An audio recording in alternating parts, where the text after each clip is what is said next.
Welcome to ProKitchen University, an online video tutorial series, version 11.06. This video is a demonstration on how to create multi-room designs. We will explore how to properly execute a multi-room design, set individual room names and room textures, draft your cabinetry so each room may be quoted separately, and address how to add additional rooms to an existing single-room design. Multi-room designs provide you with the ability to show your customer the entire footprint of the proposed project without the need to navigate several design files, as well as the ability to create the necessary manufacturer, customer, and dynamic design showcase reports, all from within a single design file. When it comes to creating multi-room designs, it is not recommended to draw multiple rooms that are disconnected from one another. Drawing multiple rooms on a design file in this manner may lead to file corruption, problems with autosave, backup files, and cloud storage. Instead, when creating a multi-room design, it is suggested that you draw all the exterior walls that will hold the whole of the interior footprint. Then, drop in the additional interior walls to create the interior rooms. To start, we need to draft the exterior walls to reflect the whole of the interior footprint. Navigate to the Sketch tool found in the Draw in Place ribbon, and left-click once to select. Move the mouse onto the plan view, then left-click once to drop the wall. As always, remember to draw the walls in a clockwise manner. Once the mouse has been nudged in the appropriate direction, utilize the length, angle, thickness, and height fields now displayed below to type the appropriate parameters. In this instance, we need to account for the wall length for each room, plus the width of the interior dividing walls that will be added later. For this demonstration, my north wall will reflect the 10-foot, or 120-inch, kitchen, and the 8-foot, or 96-inch, laundry mudroom, and the 4.5-inch thick dividing wall. So I will type 220.5 inches in the length field and tap the Enter key to secure. The software will automatically begin a second wall in a clockwise rotation at a 90-degree angle, and I may continue to draw the remaining exterior walls. The east wall of the laundry will be 96 inches in length, and there will not be a room adjacent to the south, so I may simply type the required length, then tap Enter on the keyboard. There will be an additional 10-foot by 10-foot room to the south of the kitchen, and the south wall of the laundry will need to account for the south wall length, plus the width of the wall that will head to the south. So the value I will type here will be 96 plus 4.5 at 100.5 inches. Before typing in the south room's wall length, I will need to move the mouse so that the next additional wall will be drawn toward the bottom of the screen. Once the wall is headed in the correct direction, remember to account for all the necessary wall lengths plus the dividing wall width. Then type the appropriate value and tap Enter on the keyboard. For this space, I need to do a little math to get this value correct. I will need to account for the 4.5 inches of wall plus the additional 2 feet of kitchen space and the 10 feet of the south room space. 4.5 plus 24 plus 120 equals 148.5 inches. The south wall may be drawn by simply typing the length of the room, as previously demonstrated, since no additional interior walls need to be accounted for. For the final wall that will enclose the space, you may either drag the mouse manually to the end of the first wall, where a small hourglass icon will appear indicating that once this wall is created with a left click, these two walls will become connected. Or you may utilize the length field below, this time accounting for both the length of the south room, the length of the kitchen to the north, and the dividing wall width. Now that the exterior walls have been drafted, it is time to drop in the additional interior walls that will separate each of the rooms. Let's start with the wall that will separate the kitchen and the laundry. In doing this, we must still keep in mind the software's preference for walls to be drawn in a clockwise manner.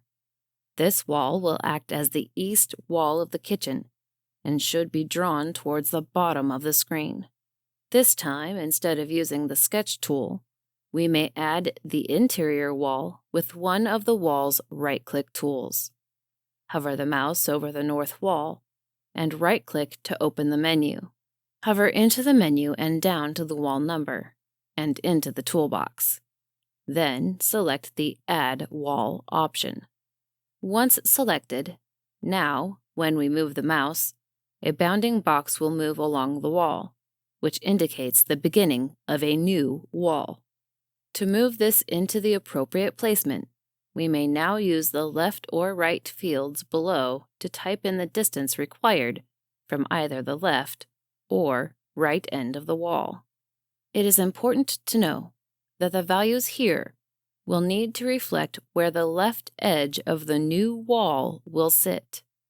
So, if you are using the left field, you may type the exact distance from the left end of the wall at our 120 inches. If you are using the right field, you will need to enter the preferred distance plus the width of the dividing wall. For this demonstration, that value would be at 100.5 inches. Once one of those two values has been entered, tap the Enter key on the keyboard to set the beginning of the interior wall. Now we must move the mouse in the direction the wall needs to be built, and we may once again utilize the length field below to create the wall, entering the appropriate value to span the remaining distance. If you are drawing this manually, notice that the hourglass icon will not appear to indicate a joining of the walls. In this case, if you secure the wall with a left click and the walls do not display as connected, we will need to correct this. This may be done easily by left-clicking the wall once to populate the wall handles. Then select the double-ended arrow to grab the end of the wall. Move the mouse until a box appears where the walls intersect. Then left-click to secure. Now that we have our first interior wall created successfully, we will see on the plan that each divided space will have a room name. If you do not see room names populated, be sure to check your display settings under Layers to ensure that room names are marked as On. These will come into play a little bit later, but are a surefire way to know that your rooms have been successfully created. We will drop in one additional wall to separate our kitchen and the south room. We may select the Add Wall option from the east wall of the kitchen, east wall of the south room, or the west wall that spans the distance of both rooms. Selecting the option from one of the east walls would be the most appropriate action, as the interior wall would need to act as the south wall for the kitchen. But in doing so, be mindful when entering the distance into the left or right fields, since this will stop short where the south wall of the laundry sits. And remember, when the value is entered, it will always reflect where the left edge of the new wall will be placed. For instance, if I select the Add Wall option from the east wall of the south room, notice when I move my mouse, I get stopped short at the connection point of the existing walls. If we were to use the fields below, the left field may be entered simply as the additional wall space necessary for the kitchen at 24 inches, or, in the right field, I would need to enter the 120 inches plus the width of the dividing wall at 4.5 inches. so the value entered would be 124.5 inches. Once set, draw the length of this wall as previously demonstrated, either manually or with the length field at the bottom of the ProKitchen window.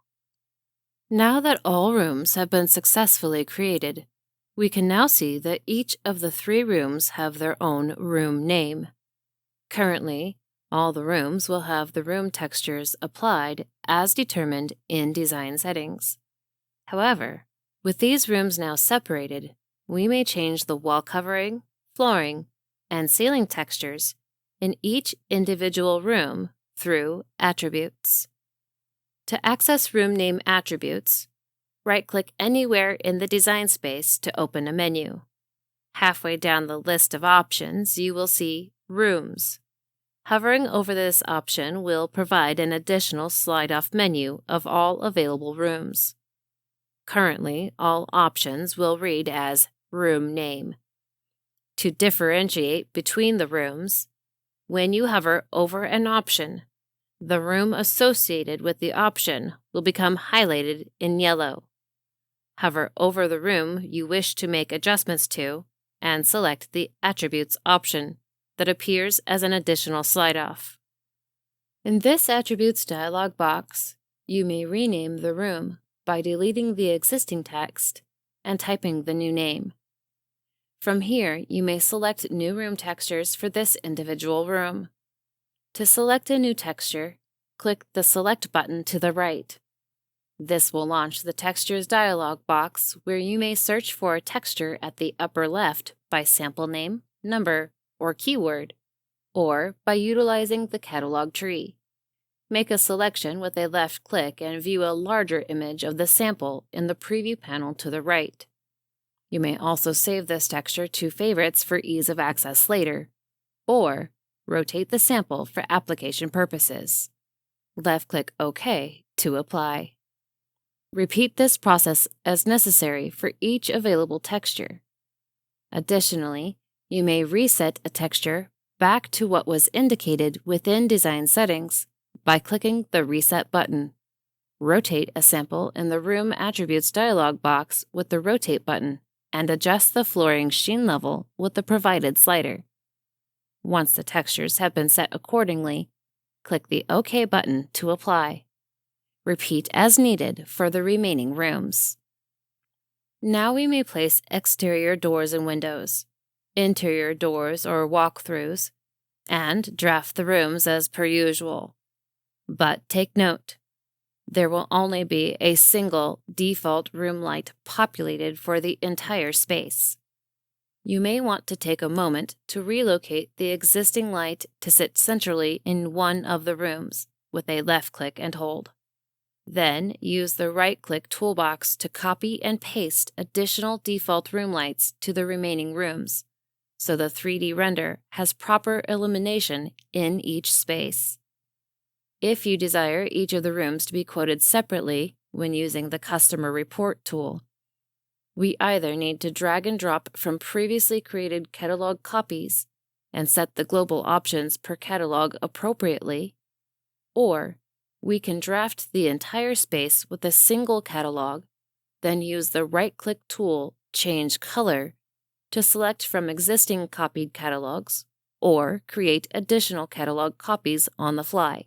Just be sure to set the global specifications per catalog as necessary. For a more detailed demonstration on creating copied catalogs, please visit the Multicolor Design tutorial. Now that we have addressed creating a multi-room design from scratch, what happens when we have a single room design that requires additional rooms to be added? Once again, we will not want to add these to the design separate from the original room, and we will also want to draw these additional rooms in the appropriate manner. To do this correctly, we will want to utilize the Continue Wall and Add Wall tools. If one of the walls of the new room is in alignment with, or a continuation of, the existing room, we may start the additional room by utilizing the Continue Wall feature. For instance, I have a simple single room displayed here. The north wall of the new room will be in alignment with the north wall of the existing room. To begin creating the additional room, you may select the wall with a left click to activate the wall handles. The handle that appears as a double-ended horizontal arrow is the Continue Wall tool. Left-click this icon once and move the mouse out to elongate the wall. The length dimension field that appears at the bottom of the window will need to reflect the entire length of the north wall, calculated as we did at the beginning of this video. The existing room wall length plus the new wall length plus the dividing wall width. Note: if you had previously created an elevation view for the north wall in the original room, you may need to recreate the elevation view. After the first wall of the adjacent room has been created, we may now draw the remaining walls necessary to complete the additional room. Once again, let's utilize the wall handles to complete this action. Left-click the wall to access the wall handles. The icon that appears as a plus sign is the handle that will allow us to draw additional walls. Left-click the icon once to start an additional adjoining wall. Move the mouse in the appropriate direction and utilize the dimension fields below to draw the wall as usual. Type in the length of this wall, then tap Enter on the keyboard. This will draw the additional wall and provide you with the ability to continue drawing more walls as you normally would. If the additional room does not have a wall that is in alignment with pre-existing room walls, we will need to utilize the Add Wall tool from the right-click toolbox. And, as always, these new walls should be drawn in a clockwise fashion. For example, if this new additional room sits offset to the central adjacent room, I will need to right-click on the existing wall and select Add Wall from the toolbox. When using this, it is important to know that the first dimension to enter will need to reflect the left or right distance from the inside of the existing wall. Once set, move the mouse toward the outside of the existing room. Then, enter the appropriate value as outlined earlier in this video. Notice, however, that this first wall of the new room will populate both the inside and outside wall zones. To prevent the additional walls from doing the same, we must first navigate to Attributes and turn off the outside wall zone. After the outside wall zone has been disabled, we may continue to complete this additional room as demonstrated earlier. From here, adjust the room names and textures as necessary, and begin drafting within these new rooms. With ProKitchen software, you may draft and display an entire proposed project in a single design file by using the ability to draw multi-room designs. Thank you for visiting ProKitchen University. Be sure to visit us at prokitchensoftware.com.